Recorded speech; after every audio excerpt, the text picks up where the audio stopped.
Rick Barry. Rick was named one of the 50 greatest basketball players of all time. He was the only player to lead the NCAA, ABA, and the NBA in scoring for an individual season.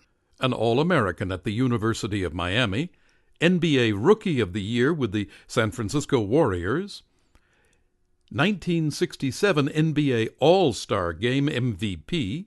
Rick also earned All-Star status in the ABA with the Oakland Oaks and the New York Nets.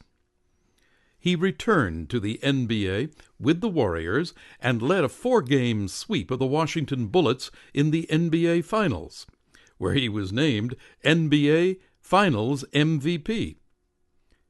Today, Rick is very generous with his time, supporting a variety of nonprofit organizations. When asked what his favorite sports memory was, he had a surprising answer. A lot of people always ask me what my fondest memory is in basketball, and I say, well, you have to be really specific. Are you talking about my career, or are you just talking about basketball in general? If it's basketball in general, it was my son Scooter making the winning free throw in 1988 for the University of Kansas to help win the national championship against Oklahoma. And personally, for my career, without question, it was winning the NBA championship, because that's why I played the game. I played it to try to win championships. It wasn't about the individual honors. I always equate that to, if you have a birthday cake and you have all of the adornments that go on it, you have the candles, you have the icing, you have the cherries, all those wonderful things. If you were to take all of those things and put them on a plate without the cake, really wouldn't look that good. And so it's the same way. The awards that I won, scoring leader, free throws, top 10 in assists, different things that I've accomplished in my career, most valuable player of the All-Star game, all of those things are kind of like the adornments to a cake. They aren't that important.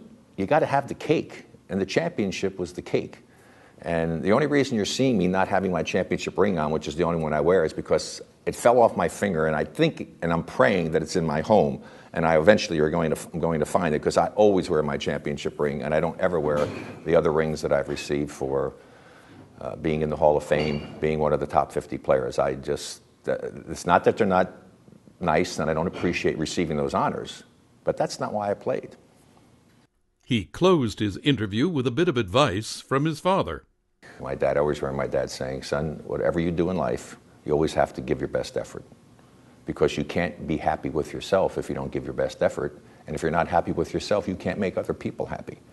And so things of that nature, I think, are really important. And to support them, make them realize that it's okay to fail.